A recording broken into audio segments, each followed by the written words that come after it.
And now, it's time for another Dice Tower review with Tom Vasel.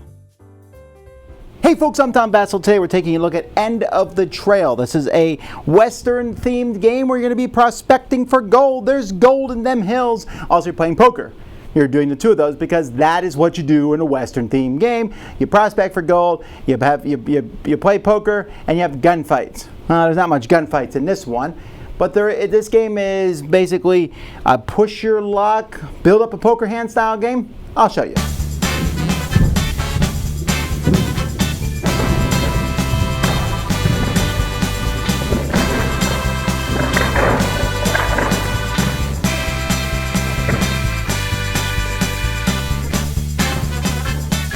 The game is going to be centered around a hand of poker cards that you're going to be building over the course of the game. You're going to be drawing cards and slowly building a hand that at the end of the game you're going to be revealing that hand and scoring money or gold nuggets. This page in the rule book shows you, like, if I have a straight flush, I'll get 4 gold, while if I just have a pair, I'll get 1 gold. You're also going to be staking claims on the board, and these claims are going to be from 1 to 5 gold in these different areas that are on the board. Now, what player is going to be doing each turn of the game, the very first thing they're going to do is you're going to bid for new cards in an auction. So players are going to put out groups of 3 cards on the table, and players are going to bid on these cards using the money on the cards in their hand already. Everyone will be bidding. Once you win the bid, you pay your money, and then you will take these cards into your hand. You can only win one of the auctions. Then, after players do that, they are going to play 2 or 3 cards on the table. They're going to be using this to prospect for gold. Many of the cards will show like a horse, or mules, or oxen.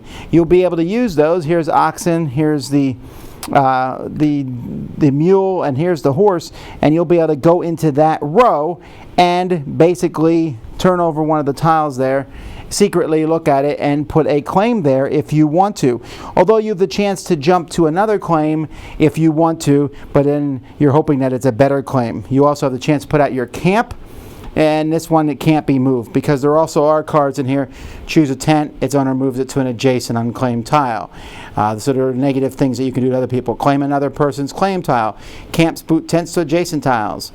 So you have these things that you do to move camps around. So you're going to be taking turns going around and doing this a little at a time. Then players will look at the cards that they've played, pick 2 of them to be adding to their poker hand.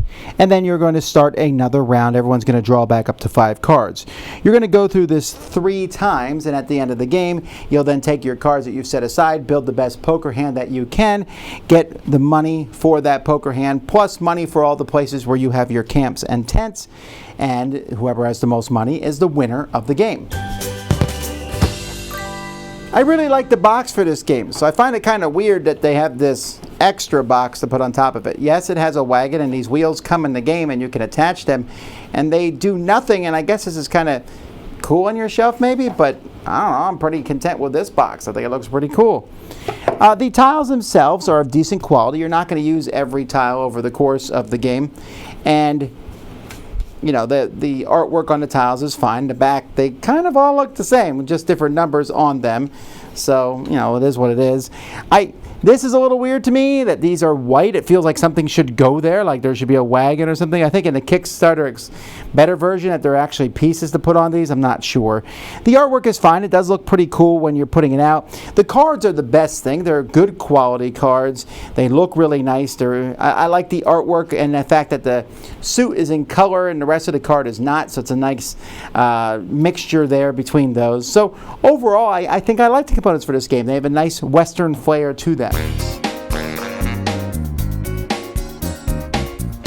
Alright, that looks a little cool, right? But I don't know, I still wouldn't want to put this really on my shelf. But anyway, that's End of the Trail. So in this game, there's that.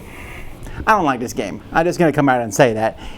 There's a couple reasons for that. One, there's this whole push your luck aspect to when you have these little prospector figure, you put them out on one of the tiles. All right, yeah, I'm looking at this tile because I played an oxen or whatever.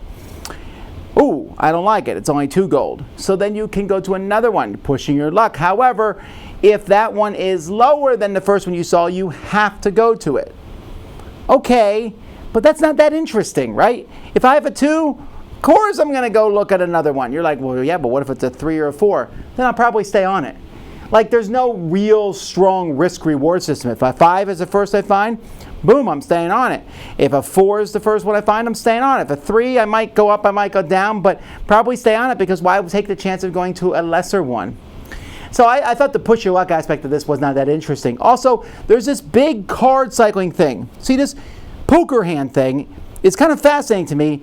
You are making one poker hand over the course of the game. Does anyone like that? I mean, one of the great things about poker is you're like, well, this ain't the best hand, but you know what? Maybe the next one is. Guess what? You get one hand in this game. And so you're slowly building this hand as the game goes by. Fine. You're seeing what cards other people get, and you're slowly trying to build and get this good hand while using the cards for various things, which is kind of a pain, right? Because you have to say, okay, am I going to use these cards for their actions, or am I going to try to put cards out there to get a good poker hand? The poker hand gives you some money at the end of the game, and also whoever has the best poker hand can claim the lowest unclaimed tile of value that's still on the board. Woo! And then you're auctioning for cards with cards to get other cards, to use those cards to go. And I mean, don't get me wrong, there's going to be certainly cards you're going to want. You want to get the horses to go to the top row where no one else might be able to go. You want to get cards that let you push someone else's claim around, although you really don't know what their claim is, so you're just kind of guessing. This game just feels slow. You are slowly building up a poker hand. You are slowly searching for gold. There's push your luck, and it seems like the game's just not finished. It doesn't feel like the whole game is there. When we're done playing, I didn't hate the game, but I didn't feel like I'd done any real meaningful decisions. Sure, I decide how much to bid for something, and then use those cards to help build up my poker hand, and you work hard the whole game, and you're like, yeah, man, I got a full house. What? You have a better poker hand than me? All right, you win. Even though the winning poker hand doesn't give a lot, it might give just enough to push you over the edge, and again, that just seems like an odd concept for that one poker hand. So the game looks pretty, but it just doesn't feel done. It doesn't feel like a complete game, and there's not a lot of meaningful choices, and it doesn't give me that good satisfactory feel when I'm done with it. So for this one, I'm going to have to pass. Dice Tower Judgment, Fool's Gold!